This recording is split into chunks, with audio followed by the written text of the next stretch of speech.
की दोस्ती भेलपुरी।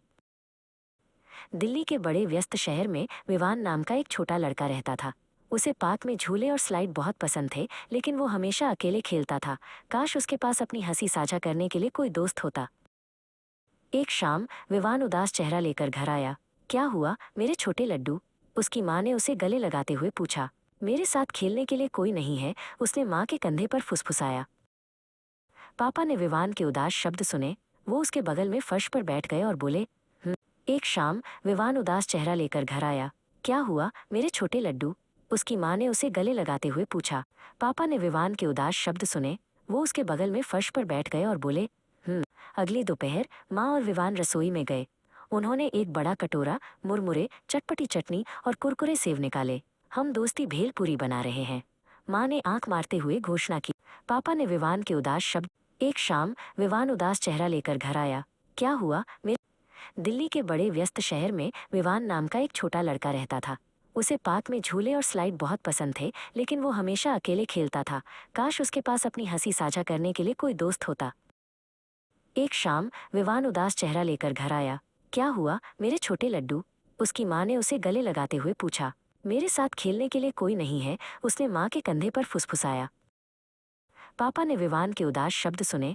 वो उसके बगल में फर्श पर बैठ गए और बोले, नए दोस्त बनाना कभी कभी मुश्किल लग सकता है। मुझे लगता है कि हमें एक सुपर डुपर मज़ेदार योजना की ज़रूरत है। अगली दोपहर माँ और विवान रसोई में गए। उन्होंने एक बड़ा कटोरा मुरमुरे, चटपटी चटनी और कुरकुरे सेव निकाले। हम दोस्ती भेलपुरी बना रहे हैं, माँ ने आंख मारते हुए घोषणा की। इस बीच पापा को एक छोटा क्रिकेट बैट और एक चमकीली लाल गेंद मिली, और मेरे पास दोस्ती क्रिकेट सेट है, उन्होंने उन्हें ऊपर उठाते हुए घोषित किया। विवान ने अपने पेट में उत्साह की एक छोटी सी हलचल महसूस की। पार्क में वापस पापा ने धीरे से लाल गेंद फेंकी। विवान ने पूरी ताकत से बल्ला घुमाया। फटाक, गेंद खुशी से उछलती हुई घास के पार चली गई। गेंद लुढ़क कर एक दोस्ताना मुस्कान वाली लड़की के पास चली गई। उसने उसे उठाया और विवान के पास चली गई। क्या ये तुम्हारी है? उसने गेंद आगे बढ़ाते हुए पूछा। हाँ है, धन्यवाद, विवान ने कहा। तभी माँ बड़ा कटोरा लेकर आ गई।